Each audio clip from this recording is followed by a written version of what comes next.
Maybe that's it, because I have my computer hardwired in, so that was crazy. Let me see. Yeah. I'll wait for Bubba. But meanwhile, let me share my page again. So I was going to say, kiddingly, that was the minimalist question. There, you just leave. You don't even ask Yeah. a question. Yeah. You don't even ask a question. You're just out. Yeah. Let me see. Let me try and share that again. Bring that up. Is he coming back? I don't know. I'm going to text him. Okay. Oh, yeah. Hang on. Yes, comma, I did, period. Please jump back on.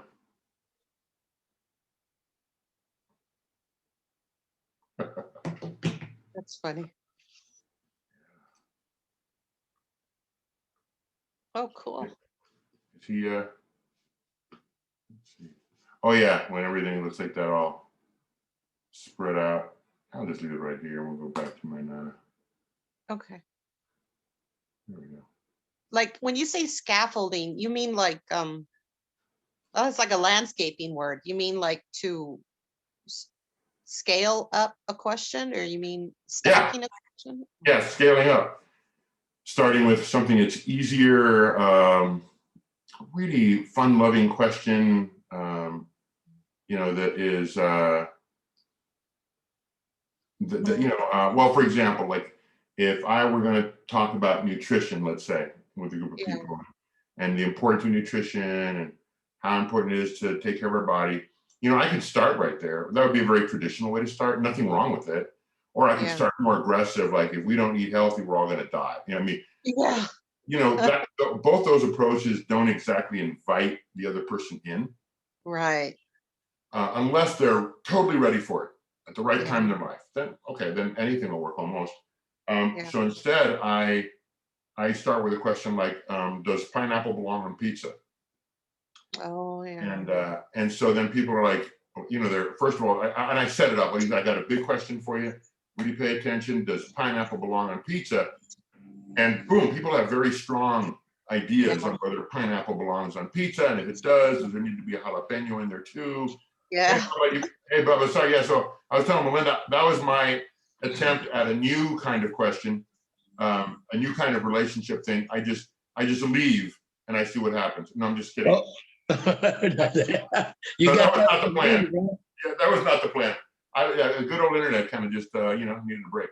So the scaffolding of questions is where you start with something that is really lighthearted and fun, and it's and the example I just gave was, does pineapple belong on pizza? So if it's a chat, if I'm chatting with someone about nutrition or really about anything, that is it's easy to answer, it's fun to answer, and it's a visual, right? Or I could say, does pineapple belong on a hamburger? Or I could say, does wasabi belong on sushi? How much?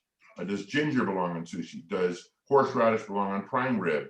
And then the next level of questions might be something like, so what's the best thing we can put in our body that would make sense? And that's the open-ended question, right?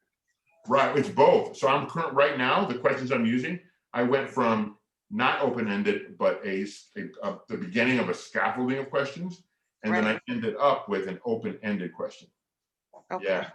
So, and my Nana really was a big part of that, a big part of teaching me how to think. And whether it was, she never talked about grouping, and I wasn't aware of it then, but you mentioned a really important word, Melinda, intuition, our gut, Yeah.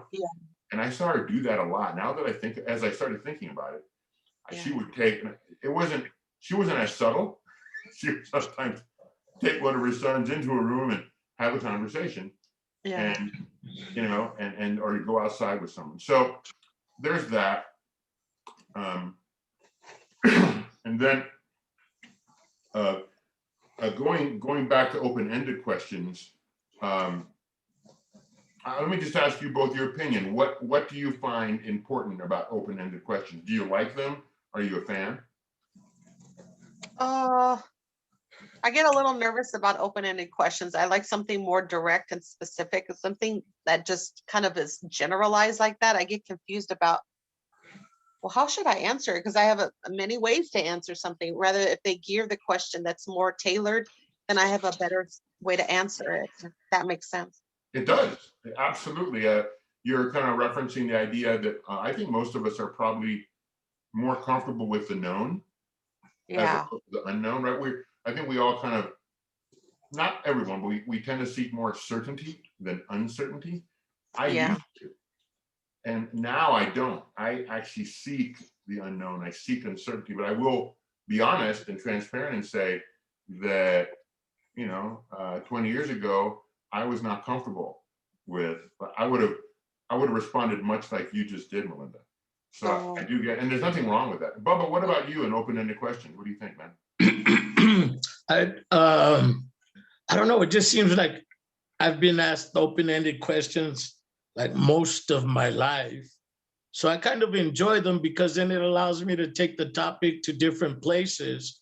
And just, me, Hank, I like to get into spiritual realms and stuff like that of what our existence means.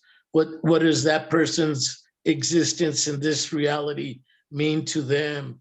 Do they look towards the rising of the level of their consciousness, things like that? And then, I mean, it could be silly stuff too. I could just, depending who the person is, and basically what the question was, I don't mind receiving them, and I don't mind giving them, but a lot of times when you give an open-ended question, it can it can end up being frustrating for the person, kind of like how Melinda was saying. Sure, it can be. The image you're looking at now, by the way, is, of course, as Bubba knows, my wife Marie and myself, and we, there's no such thing as perfect relationship, but I can count the number of serious arguments still, I'm not making this up, on one hand, and we've been married 27 and a half years. So how does that happen, right? I mean, a big part of it is that we communicate really well. And so we do ask ourselves linear questions, but check this out. My wife and I, and others I know, I use open-ended questions a lot. Like, instead of saying, hey, are you sad, to a young kid when I'm working with children, or a colleague, hey, are you angry? I mean, that's a simple question. Nothing wrong with either of those questions. But I tend to ask, and this is a simple example, I tend to ask things like, how you doing? Or where's your energy at? Or what are you feeling right now? That's more open-ended. And it does create, Melinda, and you kind of reference this, it creates this space, which can at first, if one is not used to it, it can feel unsettling. Like, what am I supposed to say? Right. So I totally get that. And so one of the things about open-ended questions to think about conceptually, the reason I find it so powerful, and I found it so powerful with thousands of people that I've worked with, is when we ask open-ended questions, it does introduce people to more of the unknown. And when people live a little more in the unknown, something magical begins to happen. And as opposed to living in the known, when we live only in the known for a long time, like, what I mean by that is, and this is not said in judgment, it's just said in observation of society in general. So when we live only in the known, we get into certain routines usually, and we usually repeat habits over and over and over again. And we might venture out a little bit with new ideas, but people who live in the known a lot tend to not venture out too much. And I understand why. It's a risk, right?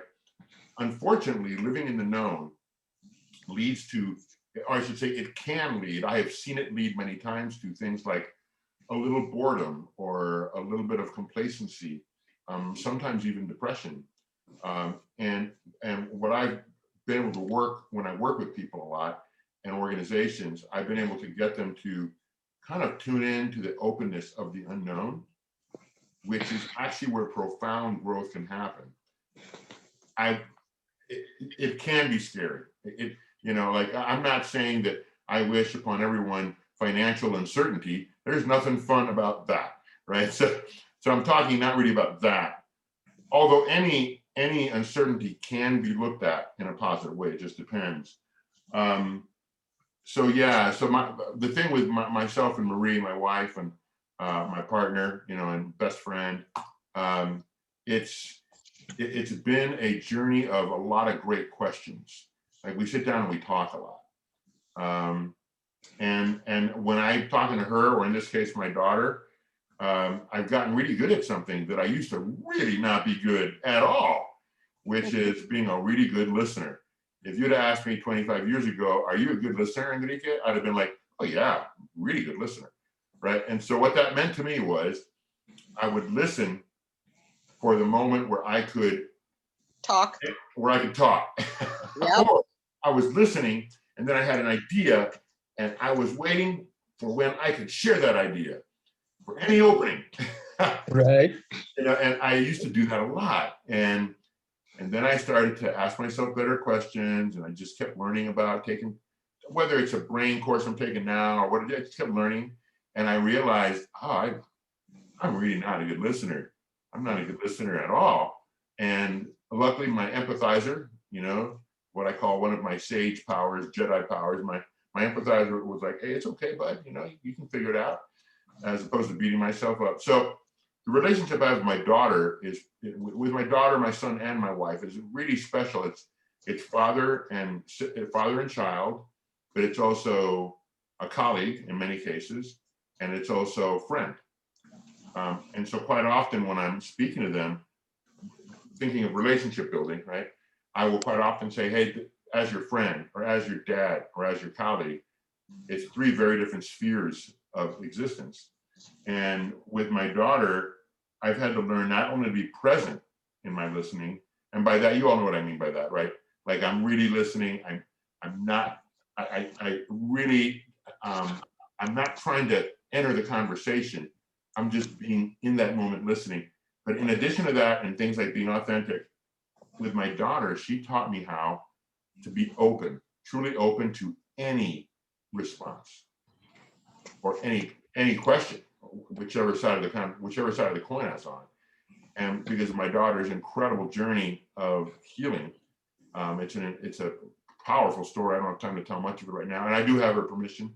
But she essentially went from as severe depression as you can think of, and anxiety, and you know, attempted to take her life when she was 19, which was 7 years ago. And it's a happy ending. So if that's a trigger for any of you, it's and you know, right now, Melinda and Bubba, or anyone listening when I post this again on the group, you know, her story is pretty magnificent. And as part of that journey, the gratitude that I have is, and I can't speak for her regarding gratitude in that moment, but the gratitude in me having been there with her through all these years, is that the adversity helped me. It kind of, I chose to take the adversity and become the best listener I could become, or I could be, in the most difficult moments I could imagine, that I really could not have imagined before they happened. And so yeah, I mean, in terms of relationship building, that's built. What I have now with my kids and my wife is, we had a good relationship before, but it's even more authentic now. It's really, really authentic. So as we begin to kind of wrap up tonight, what responses or comments do either of you guys, either Melinda or Bubba, have? You mean in terms of the question relationship, or just the whole concept of the class tonight? Yeah, the whole concept, whatever, you know, your experience today. It could be specific to what I just talked about, or it could be about any of the ideas I talked about, the grouping, or yeah. Well, I would share that being in the unknown is something that I've been in for like maybe the start of the pandemic, and Sure. you're right, it is tough, because I'm one of those, like, I have to know, you know what I mean? Or even with the dancing, right, Bubba? Like, I have to know, what rhythm is this? What beats? Where's the count? I mean, it's Right. really, yeah, it's really tough to like let go of all of that sternness and restriction, you know, on myself, to just kind of be floundering, and then you find like, oh wow, like I can do this. I think I can do this. You know, it takes a while if you're not used to that, being lost, you know. Wait, did we lose him again? I don't know. You're there, Hank? Yeah, I'm here. Can you see me? Okay, yeah. No, There it you looked are. like, yeah. No, I just stopped sharing the screen, but you Oh, shared. okay. I go, no, what did I do? We were like, No, oh no, my yeah. God. Anyway, I Okay. wanted to share that. Yeah, thank Thank you. you. And I totally, I mean, I understand that. My son is a lot like that, and he's Yeah. getting better and better about that unknown stuff. And now we have these deep, profound jams weekly on it. So thanks for sharing that. And Bubba, how about you? I kind of, it seems like most of my life has been unknown Yeah, ever since I was a child. So Yeah. I feel that I prosper in the unknown. And I've come to realize that being in the unknown, whether you're doing it on your own volition or you're kind of forced into it circumstantially, that's what really creates a lot of growth. And if you look at it in a good way, it could be positive. I mean, for me, it's all been positive growth because, Melinda kind of knows me a little bit. You know me well, Hank. It's for me, every lesson in life is something to be learned, whether it's positive in the moment or whether it looks like it's just something that's going to be so life destroying that how do we bounce back from it? Yeah. When my brother was killed, when I lost my leg, it was especially like when I lost my leg, it's like, what will I do now? How will I cope with this? And for the first couple of weeks, when I would stand up to go to the restroom in the morning, I was in a facility and I would forget to grab my crutches. So I would go flat on my face, boom. And it was like, well, reality hits pretty hard, damn it. You know what I mean? It's kind of like, like, dude, sit on the edge of the bed, compose myself before I do anything else. So being in that unknown, I've still found the tools and techniques to be able to compose myself so that I can make the choice at that point whether to allow myself to be vulnerable or not. And I usually choose to be vulnerable because I know great growth will come through it. Oh yeah, and for those listening or watching this on replay, I've known Bubba for a long time. He was on my first album in 1997. Yeah, something. And you had not gone through that journey yet of losing your leg and some of your fingers. Yeah. For those who don't know Bubba, he plays conga. He's a pro. I mean, Bubba's really well known globally, and most people, frankly, I think. I'm guessing that they might not have gigged as often. They might not have wanted to have traveled. Because for Bubba to set up equipment, even with help, it's a chore. It's not easy. And playing conga, you use your fingers, you use your hands, and he has found ways to not only do it, but do it at an extraordinary level. So Bubba is a great example of not just persistence and perseverance, but building and maybe rebuilding or continually building a relationship with himself. Right. Because your childhood was, now we don't have time to go into that, but your childhood was, well, if we compare your childhood with my childhood, right, it's like night and day, bro. It's like night exactly. and day. Yeah. But when adversity hit me in the face in my late 30s, with the experiences related to my daughter, I was completely unprepared because I did not know what real adversity felt like, and it crushed me. It crushed me. But then I figured out ways to make it a learning experience. Right. You sure have. It's I think at some point most people go through some type of adversity, and it, like I said, when we come to realize that adversity can help us to grow, I think that's when